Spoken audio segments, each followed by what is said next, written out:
Madame, Monsieur, bonsoir. Quelle école publique de demain? C'est la question du jour. Le Maroc vient de se doter d'une feuille de route 2022-2026 pour la réforme de l'éducation, fraîchement présentée par le ministre de l'Éducation nationale, du préscolaire et des sports, Chakib Ben Moussa.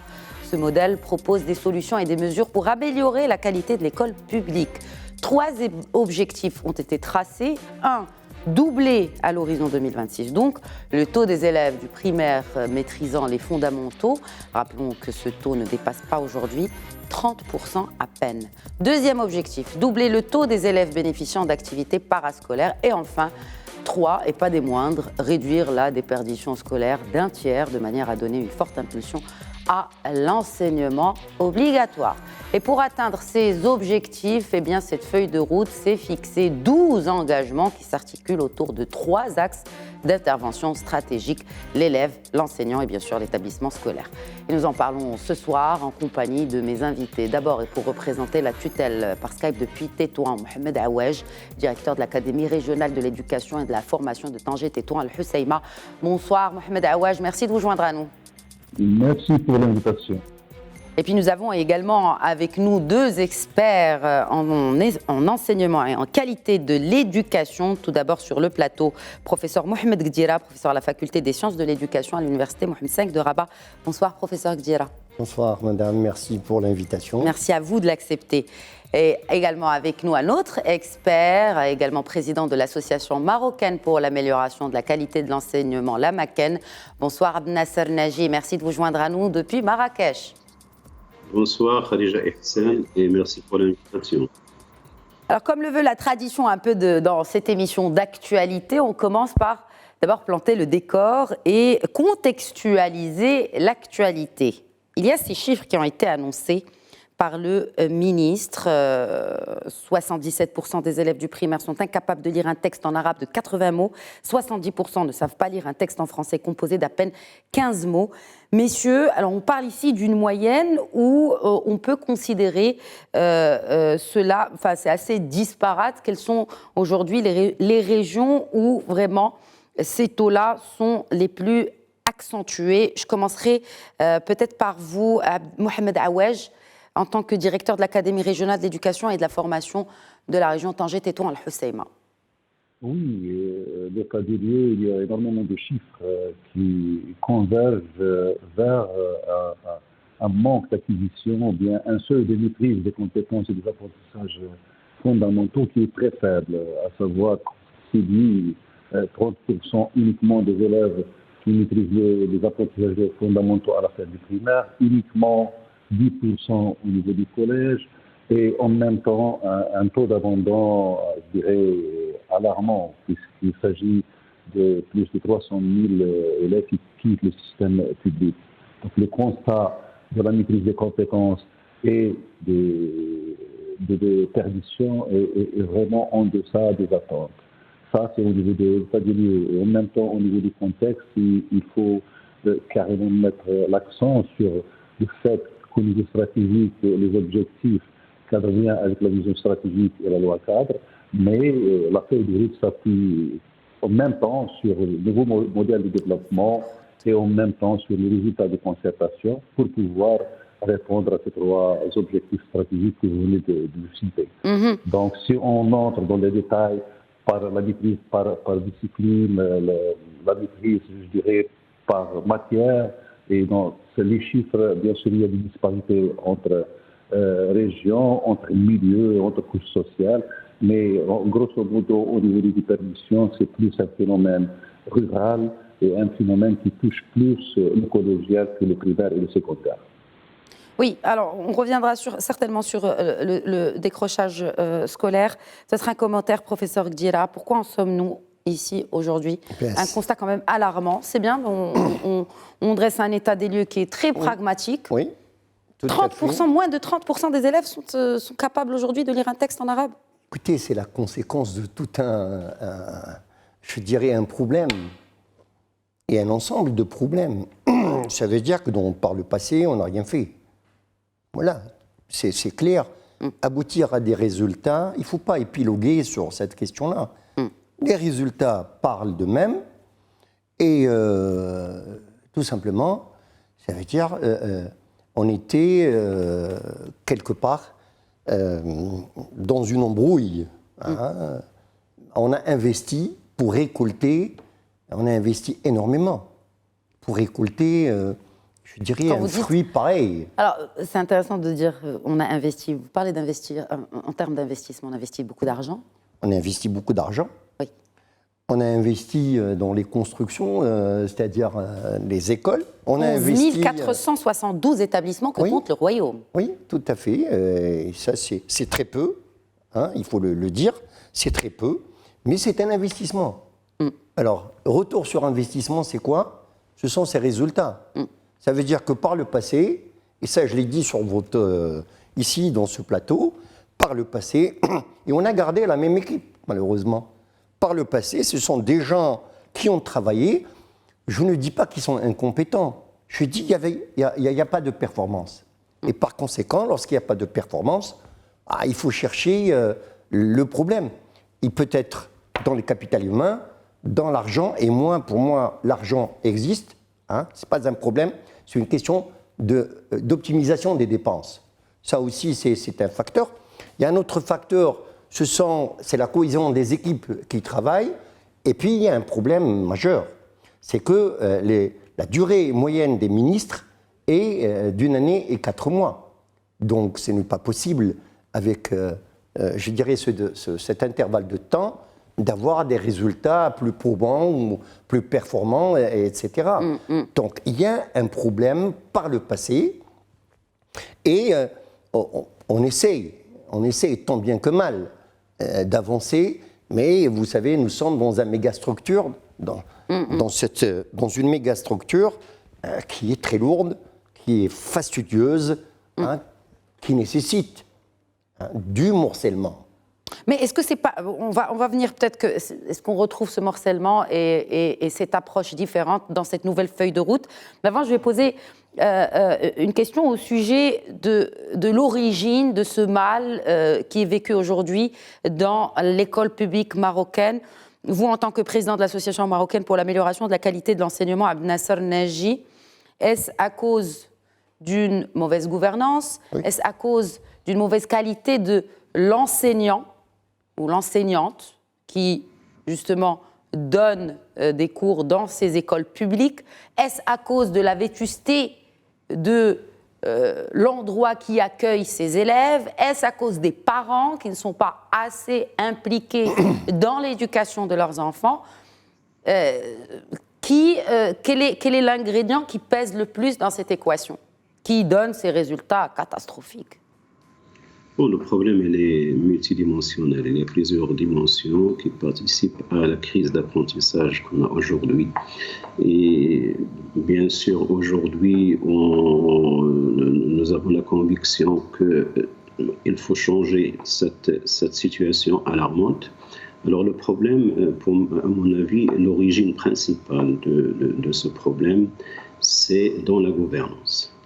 Bien sûr, il y a des degrés différents en passant d'une cause à une autre, mais je place en priorité la gouvernance. On ne sait pas aujourd'hui passer de la vision stratégique, des orientations globales, de la théorie à la pratique. On ne sait pas aujourd'hui exécuter les plans, les stratégies qui existent. Nous avons des stratégies qui sont, disons-le, qui sont bonnes, qu'on peut les appliquer dans n'importe quel pays, il donnera ses fruits. Mais aujourd'hui, au Maroc, on ne sait pas exécuter les stratégies, en commençant bien sûr par la charte, en passant par aujourd'hui par la vision stratégique, en espérant que les responsables actuels peuvent ou bien puissent résoudre ce problème. Alors, au niveau de la gouvernance, il y a d'abord le problème de la logique d'intervention. La logique d'intervention, c'est-à-dire comment décliner les orientations stratégiques, comment passer de la stratégie à l'opérationnel. Alors là, il y a un déficit énorme, on ne sait pas passer de la stratégie à l'exécution. Bien sûr, nous avons l'exemple du programme d'urgence dans lequel nous avons essayé, c'était un test, c'était un essai, mais il a été un échec total. Nous avons essayé de mettre en place une logique d'intervention. Et quand Pardon? Ce programme d'urgence a été établi quand? Il a été établi en 2009. Donc, 2008, fin 2008, début 2009, nous avons passé 3 ans à réaliser ce plan d'urgence, ce programme d'urgence, mais malheureusement, ce programme d'urgence a échoué, encore une fois, parce qu'il y a un autre problème lié à la gouvernance, c'est la capacité managériale, ou bien les capacités managériales des top management, et également à tous les niveaux, au niveau central, niveau régional, niveau provincial, et à l'école même, nous avons des directeurs, mais également, malheureusement, nous n'avons pas fait le nécessaire pour faire élever ces ressources humaines au niveau souhaité pour avoir les compétences nécessaires, je parle ici des compétences managériales, pour faire exécuter les programmes et les plans d'action à un niveau de performance élevé. Un autre problème, et je pense que la feuille de route d'aujourd'hui, elle essaye de résoudre ce problème, c'est le problème du suivi et évaluation. Suivi et évaluation, nous n'avons pas, avec le programme d'urgence, nous avons mis en place un dispositif de suivi et d'évaluation, mais il n'a pas été à la hauteur des ambitions. C'était un dispositif de suivi et d'évaluation très technique, basé sur des indicateurs qui sont très nombreux, et ça n'a pas donné l'occasion aux responsables régionaux, provinciaux, pour mettre en place ce dispositif très lourd qui ne nous permettait pas d'atteindre les résultats escomptés concernant la mise en place de la réforme. Un autre problème, c'est celui de la gestion du changement. La réforme de l'éducation, c'est une grande réforme, c'est une réforme très complexe. On ne peut pas réformer l'éducation en se basant uniquement sur la gestion quotidienne et la gestion, je dirais, normale des choses. Il faut passer à un autre niveau de gestion, qui est la gestion de changement, la gestion des compétences, la gestion des organisations qui peuvent être, ou bien des parties prenantes qui peuvent avoir des conflits différents, des conflits qui peuvent impacter la réalisation et la mise en œuvre de la réforme. Très bien. Tous ces éléments. Est-ce que vous les retrouvez justement, vous retrouvez ces éléments-là, vous en tant que professionnel de la qualité et l'amélioration de la qualité de l'enseignement, vous retrouvez qu'il y a des enseignements de ces constats-là que vous venez d'énumérer dans cette nouvelle feuille de route, parce que c'est notre sujet aujourd'hui. Oui, lisons la feuille de route. Je peux dire que les personnes qui ont élaboré cette feuille de route, je pense qu'ils ont appris les leçons des échecs précédents. Ils ont voulu mettre en place un dispositif et des moyens de suivi, évaluation, un dispositif d'assurance qualité pour, bien sûr, essayer de relever la qualité des apprentissages au niveau de l'école marocaine. Ils ont essayé, bien sûr, de faire valoir les éléments principaux qui soutiennent la bonne gouvernance dans l'école marocaine. Mais je peux par la suite vous donner quelques observations concernant cette feuille de route. Oui, bien sûr. Il y a des éléments à revoir et des éléments à affiner. Le contraire m'aurait étonné, Sinaji. Alors, justement, donnons la parole à la tutelle à travers son directeur de l'Académie régionale de l'éducation et de la formation de Tanger Tétouan Al-Husseima, Mohamed Aouaj. Tout d'abord, il y a une question. On parle de réforme et on parle de feuille de route. Où se retrouvent-elles, ces deux variables? On parle de feuille de route, et on parle d'une réforme. Quelle est finalement la différence ou la similarité, ou est-ce que l'une complète l'autre? Oui, la feuille de route, c'est bon. Il y a une réforme à long terme. Comme je viens de dire tout à l'heure, il y a une vision stratégique 2015-2030, une loi cadre qui est imposée à tous les intervenants. Mais il y a une feuille de route qui va aller vers la mise en œuvre, bien sûr, des objectifs stratégiques. Dans ce sens, il y a une certaine continuité, mais il y a une rupture claire dans le mode de mise en œuvre de la réforme. Et c'est à ce niveau que la feuille de route se distingue nettement. Comment on peut parler de continuité et de rupture, justement? Parce que les deux se contredisent, enfin, sont contradictoires. Quand on dit qu'il y a une rupture par rapport à ce qui a été fait dans le passé, qu'il y a une réforme ou une stratégie 2015-2030, comment les deux se rejoignent, du coup, avec cette feuille de route? Au niveau des objectifs stratégiques, de la vision stratégique et de la loi cadre, il y a une certaine continuité.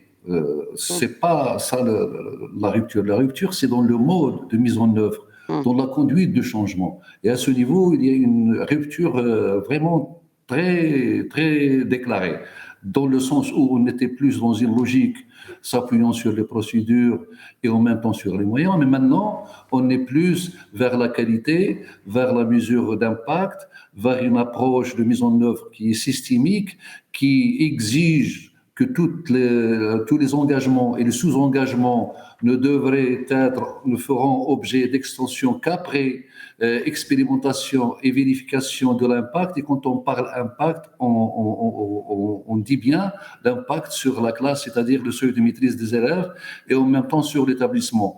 À ce niveau, cette façon de faire, de vérifier, de tester, d'évaluer et puis proposer l'extension et la généralisation, c'est ce qui va assurer la concrétisation de la réforme actuelle. On n'était plus dans une logique où on avait bien sûr entamé des interventions, mais parfois on n'était pas très sûr de ce qu'on avait mis en œuvre dans le terrain. C'est différent en même temps, aujourd'hui. dans cette approche, il faut dire, et c'est très bien dit dans la feuille de route, l'accent a été mis sur 3 axes de taille, à savoir l'élève, l'enseignant et l'établissement scolaire. C'est-à-dire, la feuille de route envisage un impact très fort sur le terrain. Et ce qui manquait dans les autres tentatives, et d'ailleurs, il y a les différents rapports d'évaluation, que ce soit au niveau national, à l'intérieur du ministère ou à l'extérieur, qui ont souvent rappelé, par les différentes instances, qui ont souvent rappelé que les réformes restent souvent à la porte des classes. Maintenant, c'est l'inverse, c'est le paradigme a été changé, c'est plus l'impact à l'intérieur des classes, l'impact sur les apprentissages des élèves, les engagements qui sont chiffrés et étalés dans le temps pour pouvoir améliorer certains indicateurs. Les premiers impacts attendus, ça va être dans certains établissements pilotes sur certains sous-engagements qui ont été entamés durant cette année, on commençait déjà à les évaluer, et on a des inflexions qu'on attend en 2024-2025, on attend des résultats de PNIA, et on espère avoir des résultats palpables. En 27-28, on espère avoir tout ce qui est test au niveau international et pour pouvoir apprécier ces efforts. Mais donc, avant de parler des résultats, est-ce qu'aujourd'hui, est-ce qu'on a aujourd'hui déjà entamé cette feuille de route? Est-ce qu'il y a déjà des expériences pilotes qui ont été menées? Si oui, si vous pouvez nous donner des exemples concrets, parce que c'est bien de rappeler, n'est-ce pas, ce qu'il y a sur le papier, mais on voudrait juste peut-être nous rapprocher davantage et concrètement de ce qui est fait aujourd'hui sur le terrain, et ce qui a déjà été entamé, si c'est le cas. Je citerai une action qui est très importante, qui vise le soutien pédagogique, l'expérience STAR, c'est-à-dire le soutien pédagogique qui vise un soutien selon le niveau d'acquisition des compétences et non pas sur le niveau scolaire. L'expérimentation a été commencée dans plusieurs établissements au niveau national, et puis les professeurs et les inspecteurs ont été formés et ont été certifiés, et en même temps l'expérimentation à une échelle maîtrisable est entamée, et à partir de janvier, il va y avoir une extension pour pouvoir atteindre l'année prochaine 100 000 élèves bénéficiant de cette stratégie, cette façon de faire. D'où vient cette façon de faire, en tant qu'instrument de remédiation aux lacunes des apprentissages, mais avec des résultats qui sont très forts. Très bien, mais d'où vient-elle cette nouvelle approche, cette nouvelle technique? C'est une expérience inspirée d'un modèle qui a été développé en Inde, mais a été maîtrisé au niveau national avec l'expertise qu'il faut. Et on a pris tout le temps pour mettre en place une expérience et l'évaluer, ce qui était très important. L'évaluer d'une façon très objective et l'évaluer en interne du système, par les enseignants inspecteurs, en même temps pour tout un système interne, mais en même temps évalué par un regard externe de ministère, au niveau de pilote même. Et donc, ce qui fait des premiers résultats qui sont très, très positifs et vont permettre d'élargir, et on est dans la même approche rigoureuse de suivi des interventions déclarées par la feuille de route. Donc, les interventions, les engagements, les sous-engagements sont soumis à un dispositif musclé d'évaluation objective interne et voire même externe, oui, parfois par deux parties prenantes, pour que tout le monde se mette d'accord. Ça, c'est pour l'expérience pilote. Ça, c'est pour l'expérience pilote. Oui, toutes les mesures. Est-ce qu'on a mis en place les mécanismes nécessaires pour généraliser cela? Oui, la feuille de route stipule des organes, la création de certains organes de gouvernance, notamment des structures et organes qui vont vraiment s'occuper de l'aspect évaluation des acquis des élèves et un suivi individualisé des apprentissages, et en même temps proposer des mesures et des interventions qui peuvent améliorer ces seuils de maîtrise après les avoir vérifiées, chacune d'entre elles. Donc, ce qui fait tout ce qui est recommandé par la feuille de route et qui va être entamé, il y a une conception, mais surtout, il y a un accent qui est mis sur la mise en œuvre effective des engagements et un suivi d'évaluation pour pouvoir partir vers l'extension et la généralisation. Donc, il y a tout un modèle qui est proposé dans la feuille de route, que ce soit dans les sous-engagements par axe, comme on veut dire, ou en même temps dans le mode de gouvernance qui est en quelque sorte une partie de la responsabilité de la mise en œuvre des réformes. Il ne suffit pas d'avoir de belles tentatives et de conception et de stratégie, mais toujours est-il, il faut s'assurer de l'effectivité des interventions. Certainement. Et à ce niveau, la feuille de route se distingue nettement de ce qui a été fait jusqu'à maintenant. Ah bon? Alors justement, vous me facilitez la transition. Est-ce que vous avez parlé de feedback externe au ministère? Nous avons aujourd'hui 2 experts qui sont externes du ministère et nous voulons vraiment savoir, nous sommes curieux d'avoir leur feedback sur ce qui a été présenté dans cette feuille de route. Qu'est-ce qui la différencie? Qu'est-ce qui la différencie des autres actions, des autres initiatives qui ont été faites dans le cadre de cette réforme pour l'éducation, pour une meilleure école publique? Et est-ce qu'il y a des similarités? Et est-ce que vous y croyez, Mohamed Gdiela? J'y crois parce qu'il y a un effort. Voilà, je crois toujours à l'effort. Première des choses. La volonté, quelque part, a changé. Mais on a oublié les préalables. Nous sommes dans un changement organisationnel, un pilotage. Les préalables ne sont pas là. Quels sont ces préalables? Ah, très bien. La première des choses, lorsqu'on évalue un existant, il faut l'évaluer en termes de gouvernance, de management, de pédagogie. Mais c'est ce qui a été fait. Oui. Maintenant, pourquoi on évalue? On évalue soit pour corriger, soit pour sanctionner, soit, je dirais, pour, quelque part, cautionner les points forts. Or, depuis, on n'a jamais entendu de sanctions. Qu'est-ce que vous appelez par sanction? Sanctions, il y a des pilotes, par le passé, et donc tout se passe comme si on a réussi. Les chiffres sont alarmants et il n'y a pas de sanctions. Alors vous dites en fait qu'avant de commencer cette feuille de route, il faut sanctionner les...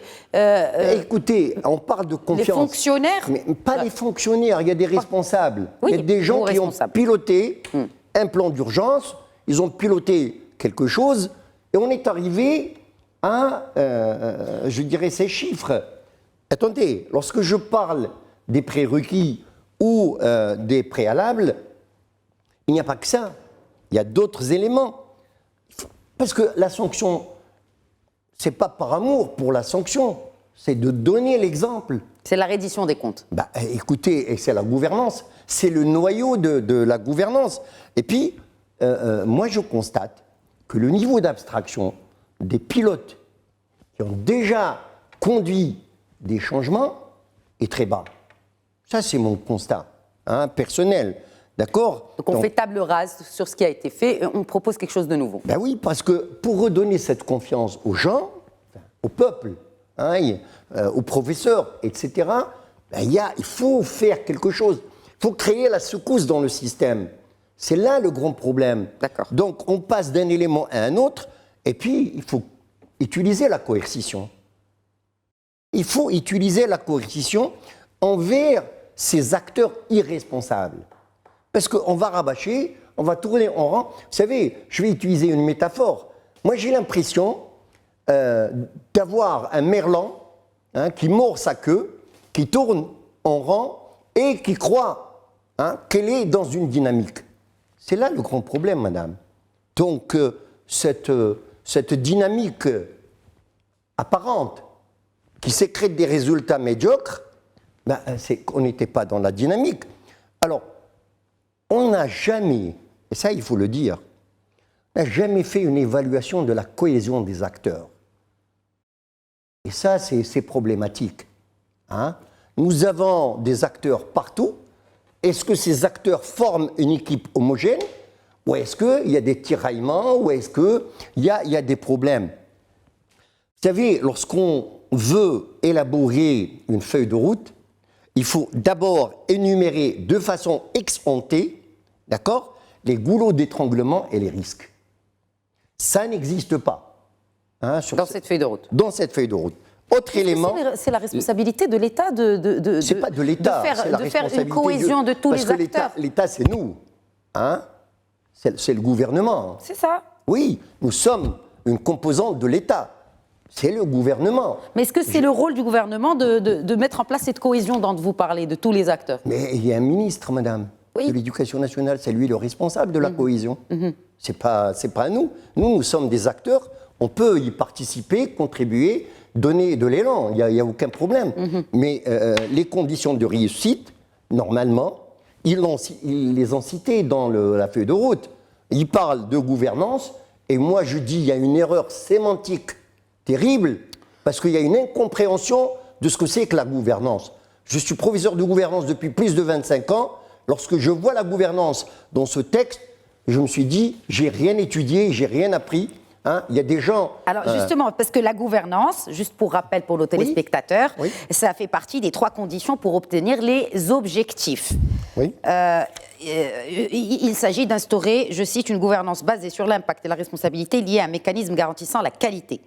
La deuxième condition, c'est une charte engageant les différents acteurs. Je pense que c'est un chevauchement. Pas un chevauchement, peut-être que c'est complémentaire. Et un financement suffisant pour assurer la continuité de la réforme. Alors, j'ai envie de dire quelque chose, si vous le permettez. Bien sûr. Il y a un problème de manque d'information. Les acteurs ne sont pas informés. Alors, qui sont ces acteurs? Alors, il y a les familles, il y a les élèves, il y a les professeurs. Dites-moi aujourd'hui, est-ce qu'on a fait un sondage pour savoir si les enseignants sont au courant du contenu de cette feuille de route? Est-ce qu'on peut demander au directeur de l'académie qui est avec nous, si vous pouvez répondre à cette question? Est-ce que les enseignants aujourd'hui au niveau national sont au courant? Est-ce que la tutelle s'est chargée du travail de sensibilisation et d'information envers les principaux concernés, qui sont les enseignantes et les enseignants marocains? À savoir déjà que la feuille de route a fait objet de large concertation avec tous les intervenants et les partenaires.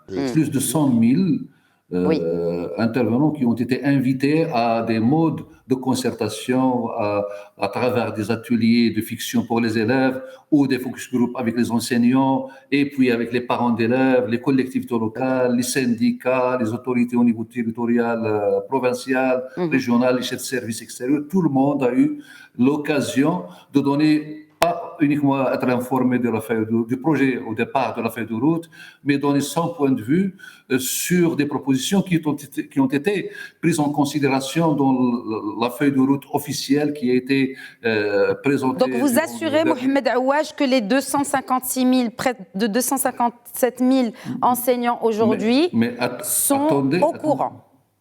Attendez déjà cette étape de concertation. La deuxième étape, une fois la feuille de route a pris en considération ces recommandations, est devenue officielle, a été présentée au Conseil du gouvernement et durant la dernière conférence présidée par M. le ministre, on a déclenché à partir il y a une semaine, parce qu'on attend la version officielle, un processus d'information avec tous les intervenants qui va s'étaler jusqu'au 31/12. Très bien. C'est-à-dire tout le monde sera informé. D'ici 31 décembre. Et en même temps, si vous permettez, concernant la partie, je dirais, gouvernance, il y a les 3 conditions, bien sûr, de la réussite et qui ont mis l'accent sur les aspects de gouvernance, notamment les organes, mais en même temps, il va y avoir des actions et le principe de la reddition des comptes, la responsabiliser les différents intervenants aux différents paliers de prise de décision, c'est un chantier qui a été cité dans la feuille de route pas mal de fois pour pouvoir dire que ça va être déclenché dans un processus, bien sûr, qui va essayer de dépasser les lacunes passées et en même temps sécuriser et responsabiliser et donner plus d'autonomie et de formation aux différents partenaires pour pouvoir assumer leurs engagements. Parfait. Donc, merci. L'édition des comptes, responsabilité, et responsabilisation. Tout ça, c'est déclaré. Concernant les risques, la gestion du risque que vient d'évoquer Sigdira, dans toutes les mesures et les engagements et sous-engagements, il y a une première partie où c'est cité d'une façon très détaillée les défis et les challenges. Et dans ces défis et challenges, qui seront bien sûr la feuille de route, il y a un certain nombre de pages limitées, mais les chantiers qui vont être entamés dans un esprit de co-construction vont évoquer déjà ces défis et challenges qui nous attendent parce qu'on cite un des défis majeurs, c'est l'engagement de l'enseignant aussi. Les engagements et les sous-engagements. Ah oui, justement, il y a 12 engagements, dont 5 qui sont en faveur des élèves, et puis le reste entre l'enseignant et l'établissement scolaire. Mais aujourd'hui, il s'agit, je pense que l'un des enjeux, des freins, des goulots d'étranglement et des challenges majeurs, c'est l'engagement de l'enseignant lui-même. Et là, ça dépend où on se place. Oui, professeur Gdira. L'engagement de l'enseignant nécessite d'abord une motivation, chose qui n'existe pas. D'ailleurs, les enseignants ont tenu une grève de 2 jours il y a quelques semaines. Et donc, je ne peux pas m'engager en tant qu'acteur dans le système si je ne suis pas motivé. Sinon... c'est quoi la motivation ? La motivation, elle est financière. La motivation, elle est dans la relation. La relation d'aide, la relation d'accompagnement. D'accord. La motivation, je dirais, d'abord, c'est le fruit de la confiance. Donc, il y a des acteurs qui n'ont plus confiance dans le système.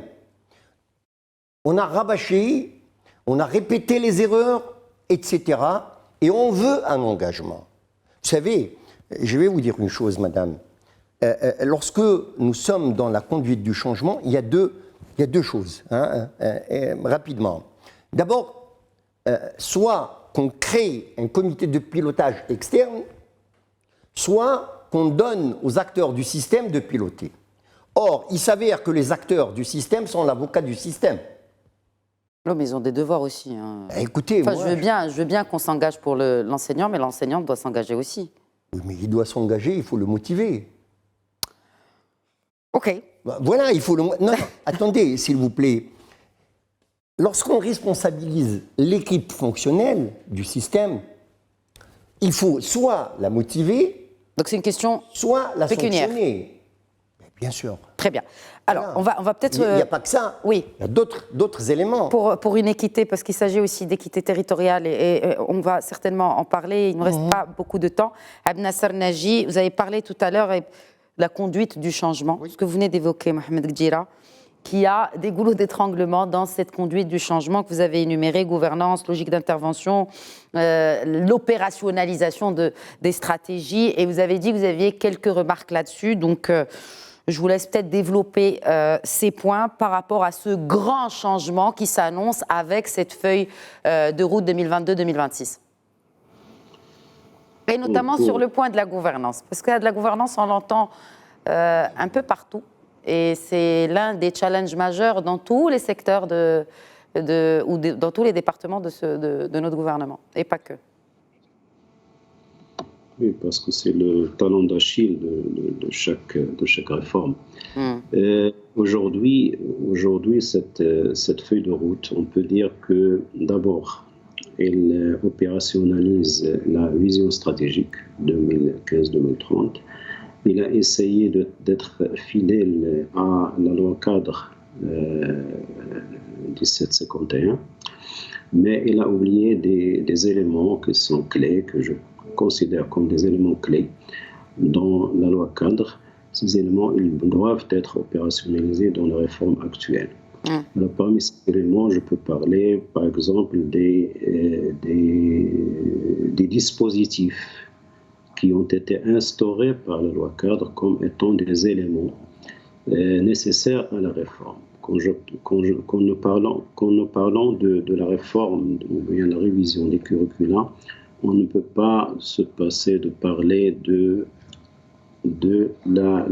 comité permanent des programmes, qui est une instance très importante pour la gestion du curricula, parce que la révision du programme n'émane pas directement du ministère de l'Éducation. C'est un chantier qui doit être mené par une instance qui doit être autonome et qui assure la révision des programmes. D'ailleurs, est-ce que ce n'est pas le rôle, par exemple, du Conseil supérieur de l'éducation, Naji ?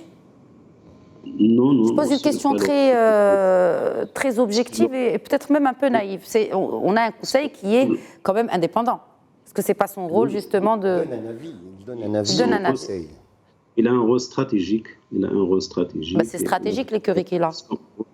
Il a pour mission de mettre en place les orientations générales. D'ailleurs, il a mis en place les orientations générales concernant la révision des curricula, mais la révision des curricula en elle-même, c'est une tâche qui est affectée à une instance même par la vision stratégique. La vision stratégique est là, parmi les recommandations de la vision stratégique, c'est de mettre en place cette instance. D'ailleurs, le gouvernement a déjà voté le décret de mise en place de cette instance, mais on attend la mise en application de ce décret par la constitution d'abord de cette instance, puis après les travaux qui vont être entamés pour réviser ces curricula. Parmi les éléments qui ont été instaurés ou bien, par la loi cadre, il y a le cadre national des certifications, qui est un préalable important pour réviser les examens, pour réviser le système d'évaluation, pour réviser également les curricula. Malheureusement, ce cadre, on ne le trouve pas dans la feuille de route. Mais je vais revenir à la feuille de route. D'abord, l'ingénierie de la feuille de route, on peut dire que c'est une ingénierie qui se base sur la théorie du New Management Public. Exact. Public Management. Absolument. Et sur ces éléments, il se focalise bien sûr sur l'impact. Il veut passer d'une réforme axée sur les moyens et les procédures à une réforme axée sur l'impact au sein des classes, mais on ne peut pas le dire comme ça. On ne peut pas effacer d'un revers de main l'autre approche, qui est l'approche des moyens et l'approche des procédures, parce que ce sont des approches qui se complètent. La réforme, l'approche des résultats ou bien l'approche de l'impact ne peut pas se suffire à elle-même. Il doit être bien sûr accompagné des deux approches, l'approche des moyens et l'approche des procédures. D'ailleurs, moi je pense et je suis convaincu que nous avons un déficit au niveau de l'approche des procédures. Nous n'avons pas assez de procédures au Maroc, surtout dans le système éducatif, et l'assurance qualité qui est prônée par la feuille de route comme un élément très important, se base d'ailleurs sur les procédures, et se base sur la gestion et la mise en place des procédures pour mener à bien les processus dans le domaine de l'éducation et d'ailleurs dans n'importe quel domaine. Donc ce sont des approches qui se complètent et ne se neutralisent pas. Et après, l'élément le plus important dont vous allez parler tout à l'heure, c'est la gouvernance. Et moi, je suis d'accord avec Segdira. C'est comme si la gouvernance a été attaquée d'un angle qui est différent des angles par lesquels on attaque habituellement la gouvernance dans les instances mondiales, dans les organisations qui parlent de la gouvernance. Il y a 4 éléments dans la gouvernance qui sont très importants. Il y a bien sûr la transparence, c'est un élément très important. Il y a l'efficience dans la mise en œuvre des réformes. Il y a également la reddition des comptes. Il y a quatrièmement l'approche participative. L'approche participative ou bien la démocratie participative, si on le nomme autrement. Aujourd'hui, on ne peut pas réussir les réformes sans l'engagement des parties prenantes. Et là, il faut bien sûr être capable de mettre en place un vrai système d'engagement, d'implication des parties prenantes pour qu'elles s'impliquent effectivement dans la mise en œuvre de la justement, réforme. Il y a 3 éléments phares, justement, les élèves, la satisfaction des élèves, la valorisation de l'enseignant et aussi la valorisation de l'école. Donc, in fine, ce sont des objectifs que c'est tracé ou que c'est plutôt... oui, que cette feuille de route a mis en place. Donc ce sont des objectifs qui sont, en tout cas, c'est des éléments phares de cette feuille de route. Mais après, sur la concrétisation... Oui, ce sont les objectifs stratégiques de cette feuille de route. Et d'ailleurs, il y a une remarque que je trouve très importante sur ces objectifs. Il y a 3 objectifs, et dans la feuille de route, on dit qu'on a adopté l'approche de l'impact. Et le deuxième objectif stratégique, moi je ne trouve pas qu'il se focalise sur l'impact, parce qu'il se focalise sur les moyens, c'est-à-dire les nombres d'activités parascolaires qui sont organisées ou bien dans lesquelles l'enfant ou bien l'apprenant a participé. Mais ça ne donne aucune indication sur l'impact de ça sur l'apprentissage, sur l'élève lui-même, sur l'épanouissement de l'élève. Cet objectif aurait été plus significatif s'il a été élaboré d'une autre façon, formulé comme il a été formulé le premier objectif et le troisième objectif. Je parlais donc de la gouvernance, et dans la gouvernance, on a parlé du financement. Et dans le cadre du financement, on a parlé seulement des moyens à accorder, c'est-à-dire accorder plus de moyens financiers. Oui, quand même, 20% du budget de l'État. 20% du budget de l'État alloué à l'éducation à l'horizon 2026, mais c'est extraordinaire quand même. On revient aux objectifs de la charte qui a, à l'époque, il a stipulé la mise en place d'une augmentation annuelle du budget de l'État. Mais le problème n'est pas dans le financement. Le problème, c'est dans la gestion financière. Et là, c'est lié étroitement avec la gouvernance. Malheureusement, la feuille de route ne parle pas des déficits dans la gestion financière. D'ailleurs, la principale raison de l'échec du programme d'urgence, c'était l'incapacité à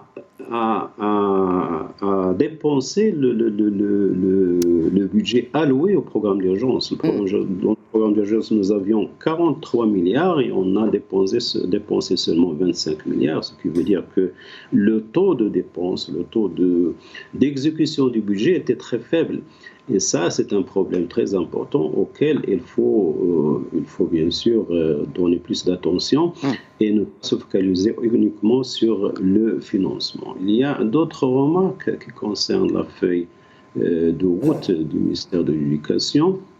Ce sont c'est l'ingénierie de la feuille de route. Dans la feuille de route, nous avons parlé des objectifs stratégiques, nous avons parlé des engagements, et ils sont formulés sous forme de résultats, et nous avons parlé des cibles à l'horizon 2026. Mais on n'a pas parlé des mesures à prendre, on n'a pas parlé des actions, des activités à mener. C'est-à-dire que la feuille de route nous donne seulement le cap, mais il ne nous donne pas les éléments d'exécution, les éléments sur lesquels va se baser le ministère pour réaliser ses engagements, pour atteindre ses cibles à l'horizon 2026. En plus, il y a des cibles que je pense qu'ils sont difficiles à atteindre. L'objectif stratégique numéro 1 qui parle de la qualité des apprentissages et qui fixe comme cible de doubler le nombre d'élèves ou bien le pourcentage d'élèves qui maîtrisent les compétences de base, je pense qu'il sera difficile d'ici 2026. Ce que vous dites en fait, c'est que au lieu vous pensez que l'approche chiffrée n'est pas adéquate et idoine et qu'il faut peut-être s'attaquer surtout à l'origine de ce qu'on a constaté au tout début de cette émission. C'est l'une des reproches qu'on peut reprocher à la démarche de New Public Management, c'est qu'on fixe des chiffres, et lorsqu'on fixe des chiffres, on met de la pression sur l'acteur qui va bien sûr atteindre ces chiffres. Et dans ce cas, il faut donner les moyens à cet acteur, il faut le former, il faut être à la hauteur de ses ambitions pour mener, pour collaborer bien également, pour accompagner cet acteur dans cette mission d'atteindre des chiffres qui ont été fixés. Très bien. Réaction pour terminer, un dernier tour de table sur justement sur la mise en œuvre de cette feuille de route. Parlons concret. Mohamed Aouaj. Pour de réagir un petit chouïa, c'est ce que je viens d'écouter. Vraiment rapidement. Oui, très, très rapidement. Merci. Très rapidement, mais quand même. Concernant l'approche procédure par opposition à ce qu'on adopte maintenant, approche impact et qualité, ça ne veut pas dire qu'on va balayer toutes les procédures, ni on ne va pas entamer d'autres procédures, mais on va focuser sur l'impact et la qualité des apprentissages. Et je pense que c'est bien dit dans la feuille de route. La deuxième des choses, concernant la gouvernance et les principes de transparence, de reddition des comptes et tout ce qui vient de dire, c'est Naji, sur le plan théorique, je suis totalement d'accord, mais dans la feuille de route, est-ce qu'il y a plus d'objectivité que de proposer la création d'un organe qui va avoir une certaine indépendance en complémentarité avec le Conseil supérieur de l'éducation pour pouvoir évaluer les apprentissages. L'engagement qui est écrit, un bulletin semestriel. Est-ce que c'est la charte, Mohamed Aouaj, c'est ça la charte qui engage les différents acteurs? C'est-à-dire, et pour qu'on ait une idée, pour qu'on visualise, il y aura tous les acteurs qui vont s'associer à cette charte. Il y a un engagement qu'il va y avoir une structure, un organisme, un organe qui va être créé, qui va s'occuper de l'évaluation des acquis des élèves. Et en même temps, il y a un engagement clair, un bulletin semestriel. Comment on va faire ça? Comment on va faire ça pour pour les millions d'élèves? Comment concrètement? Parce même Monsieur le ministre au Parlement, il a parlé de mesures concrètes, mais là, Abnasser Naji a évoqué un point à juste titre. Concrètement, comment on va évaluer si ça a vraiment de l'impact sur l'ensemble du territoire? Il va y avoir une banque de tests et c'est les enseignants qui vont assurer la mesure des acquis des élèves et en même temps, il va y avoir un échantillon aléatoire où il va y avoir d'autres partenaires qui ont un regard plus ou moins externes pour pouvoir vérifier les résultats qui ont monté. Il y a toute une technique et on n'a pas le temps pour pouvoir rentrer dans les détails. Mais le principe d'engagement et le partage, la transparence si vous permettez, le partage, l'engagement de partager des informations par semestre à tous les concernés, je ne pense pas qu'il y a mieux que ça. L'approche participative dans la prise de décision, le fait c'est vous qui le dites. Peut-être qu'il n'y a pas mieux que ça. Mais c'est ce qu'on discute aujourd'hui. Un dernier mot, vraiment, Mohamed Aouaj, pour que je puisse clôturer ce débat. Mon dernier mot, par exemple, je vais rebondir encore une fois sur le deuxième objectif stratégique de la feuille de route, qui est la vie scolaire et la participation des élèves, les doubler de 25% à plus de 50%. Pour cela, il y a la proposition de créer une fondation de la vie scolaire et en même temps, pour pouvoir s'assurer premièrement des interventions, des partenaires qui vont réagir, les certifier, former et tous ceux qui vont être engagés dans cette procédure pour que les activités de vie scolaire soient un moment d'ouverture de nos élèves, parce qu'il n'y a pas uniquement les acquis, mais il y a aussi les valeurs, et en même temps s'assurer de professionnalisme des différents intervenants dans une perspective d'une école ouverte sur son entourage immédiat, à savoir le quartier, le devoir, les parents et les autres partenaires. Merci beaucoup Mohamed Aouaj, directeur de l'Académie régionale de l'éducation et de la formation de Tanger Tétouan Al-Hoceima. Merci Mohamed Ghezira, un dernier mot quand même. Oui, un dernier mot. Il y a deux roues motrices dans le pilotage du changement. Il y a d'abord la structure, il y a le capital humain. Alors, la structure, elle est toujours la même, n'a pas changé, d'accord ? Le capital humain est toujours le même. Donc, qu'est-ce qu'on peut attendre d'une feuille de route lorsqu'on n'a pas changé les fondamentaux et les fondements de pilotage? Il y a un coût de la confusion. Merci. Et là, j'attire l'attention sur ce coût de la confusion parce qu'il ne faut pas être trop euphorique, il ne faut pas être trop prétentieux dans cette feuille de route. Mais optimiste quand même. Oui, optimiste, bien sûr.